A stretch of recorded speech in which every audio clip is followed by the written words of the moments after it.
Tapos, diniretso ko na. Wala sa intention ko na iwanan ang career para gawin yung ginawa ko sa Amerika. Tulad na, Naging kargador ako doon. ito yung mga naging trabaho. Yes. Nung hindi natanggap. Kasi hindi ako natanggap sa record label. Ang ginawa ko, ayoko umuwi. So nagtrabaho ako sa kargador for a beauty warehouse. Tapos nun, nagtrabaho ako sa electronic store. And sa electronic store, naging kahero ako doon. So doon sa beauty warehouse, hindi ko makalimutan yun. Jet land ako, umiyak ako dahil sabi ng manager ko, dati napapanood lang kita sa TV ngayon, tauhan kita. Kasi kailangan ko kainin yung pride na yun. Nilamon ko yung pride na yun talaga. Doon sa store naman, sa electronic store, 6 hours kahero, 1 hour taga-collecta ka ng push cards, 1 oras taga-linis ka naman ng bathroom at taga-balik ng mga products. Habang naglilinis ako ng bathroom, may mga Pinoy, nakita yung name tag ko, sabi, oh, si Paco Alas Paco Tiaga pala to. Sabi, umihisa sa'yo. Oh, pre, linisin mo to, ha? Hindi, re-report ka. Totoo yun. Pinoy pa talaga. I mean, don't get me wrong. It's not all Pinoys, but Yes, yes, yes. there are rotten apples everywhere. Correct. And to think na while that was happening, I was newly remarried. So, meron akong domestic challenges, di ba? Tapos meron akong personal career challenges. So, puro challenges lang yun. Minsan, yung mga ganong sitwasyon ginagamit ng Panginoon para ilagay ka sa tamang direksyon. Kasi pagka laging maganda naman ang buhay mo, hindi mo naman naiisip na tama yung ginagawa mo. Kung lagi maganda, hindi yata maganda. Hindi, hindi. Balance yata Wala, na. oo. Tsaka hindi mo ma-appreciate yung maliliit na magiging greedy ka eh. Diba? Hmm? Gusto mo bigger, oo. Hindi kasi Dura o, GNP. sa experience Alin nga, Tia? ko na ang ating No. career is hindi Parang, all about ay parang sasabi ko. yes, it's all about lesson. Ay, dagahayag sa sinta ka kayo dapat yung Sa program journey ng career. Nakalibo man ko ng kwarta ngayon na. Pagkatanan ko ang ko. Warin ka lang. Actually, magandang kwento din on my part, no? Kasi, nung unang Ara, nila, oh, sakon, oh. idol Malay ba mo? Alam ko yun. Nagbayad na That was bibidra. the first time na lumabas ako ng bansa. That was the first time na meron akong concert. Kasama ko doon, si Paolo Santos, tsaka si Jasmine Lee. Ano, kay Kondara, kay Jimmy, no? Nag-tour kami. Tapos Pasok sa siya sa kalibo. bago lang ako noon. So, hindi ko pa tanggap na ito yung gagawin ko talaga. Kasi, sa totoo lang, swerte lang yung pagkapasok ko sa showbiz eh. Parang nakasabit ako, ano ba yung biglang, ay, may isa pa, yung tutong Nyoy Volante na to, kasama dito. Nagigitara din. I'm sorry, but I think you're one of the most Yes, songwriter and singer. Oh my Thank you, God. thank you. You are.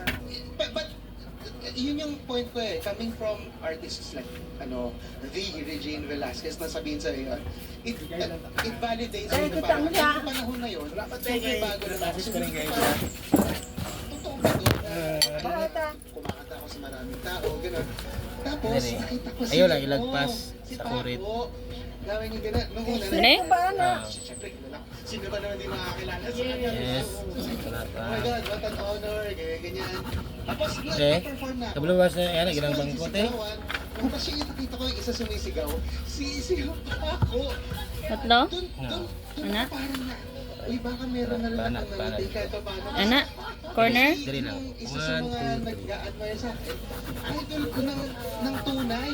So, yun yung, kaya ang ganda kwento kasi parang, diba, dun, kumbaga, anak, isa siya sa mga nakatulong sa akin na Basta laylay ako, na Fermin. parang, uy, I think, may saysay itong ginagawa mo. Feeling ko, Pangalan feeling ko, kag may Ferma. pagkukuha na because of that experience. Is lang.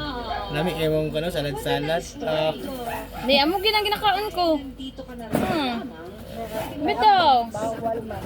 Hilig talaga kami dito sa Sapon. Dahil song ng Andrew Voice na Line to Heaven. Salad gina tanan, salbot gina tanan. Oh, Kasi dapat ikaw rin ang sumulat nito. Wala mong gudi patungan. Ikaw ang sumulat ng Line to Heaven. Pwede bang isang sample? Sure. Yeah. Thank you. Tapos na, wala na. Balik lang ko basta may hanap pa. Agwanta na ko. Balik ka rin ko. only one to sing this song to you. Why did I have to live this way?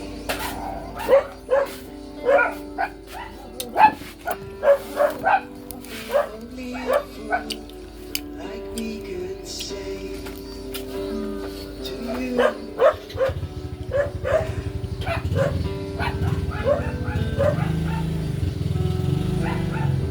If I ever lied and sweet, I'd call you there. If I ever had lied to heaven, I swear I'll be there tonight. Grabe, high school ako niyan eh. Ako naiiyak ako kasi nung pandemic, namatay yung brother ko eh. My only brother. And then, reluctantly, nung weekend, dinalaw ko siya. So parang, I just wanted to sing it for all of you. Pero I'm joking up kasi parang, it's a song for people who passed on eh, di ba? It's such a beautiful song and thank you for singing Thank it you. for us. Ayan. Hindi pa tapos ang usapan sa aming pagbabalik. More kwentuhan at kulitan pa tayo kasama ang ating mga boss. Dapat graduate ka. Dito lang sa Magandang Buhay! Please to watch this amazing Saturday sa KB Family Weekend. Kapamilya Action Sabado Mega Blockbusters at sa Super Kapamilya Blockbusters sa ating Kapamilya Channel. Tanong, paano ang mukha na? Tama ang sagot. May palit ko dahil sisisilog ko. Mas kain ba yung motor ko? Chargeable. Na? Ano ang pinakamalaking uri na? Chargeable na? Chargeable na mabay. Ha? Motorbike. Tama man o hindi, lahat Sabay mo yung sinabi ko. Ang ganit ko na. Ano itong XRM nila ka? masayang tumawa. Yes, Bo, tatlo na lang gawin.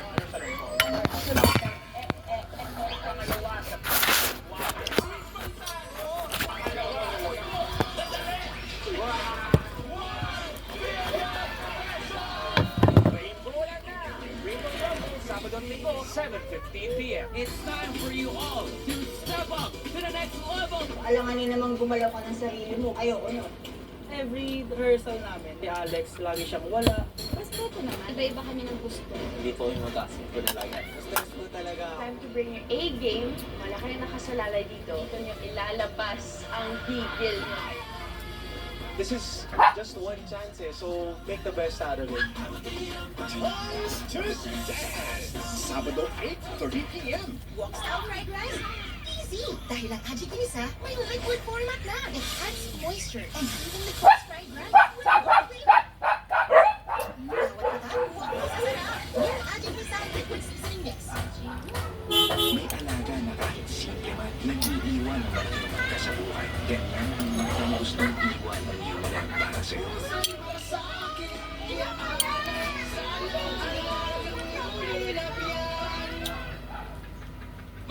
Why sa kusog? Ano yung lakas sa lahat?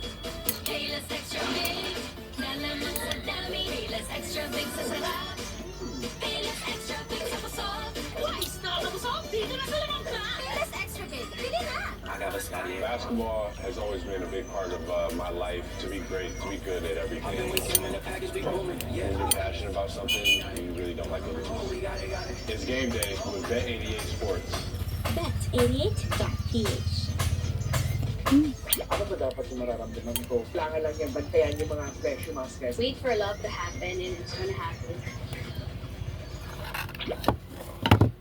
I need to be recognized with music and my love for my family. Music can really go the whole mountains. Lahat ng yun.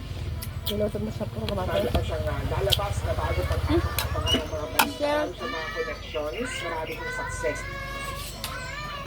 This kind of love makes you on a higher level, enjoy the journey every step of it.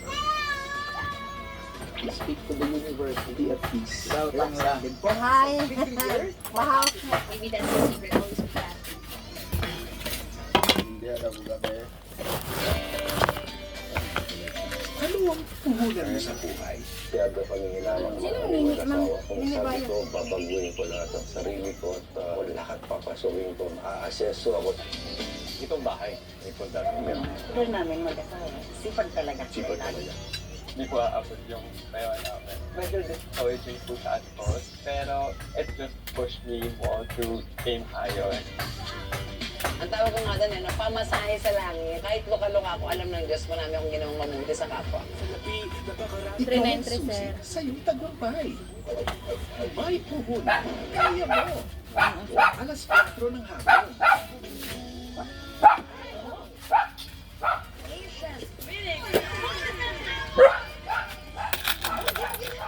Education namin kayo. Padali resurrected ko. Lapad na.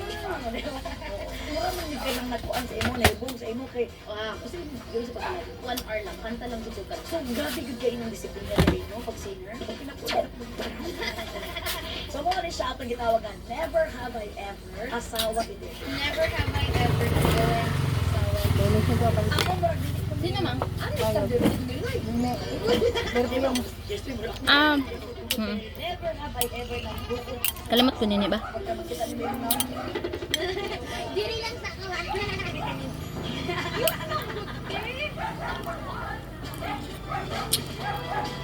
We are back dito sa Magandang Buhay at kanina napag-usapan nga natin kung paano yung pagsisimula ninyo bilang musikero hanggang sa naging popshi kayo. Pero ano-ano nga ba talaga yung mga nagbago sa inyo nung maging popshi? Kasi ibang-iba ang buhay ng isang musikero. Siyempre si Papi, Yes, go. talaga very hands-on. Ay, oo.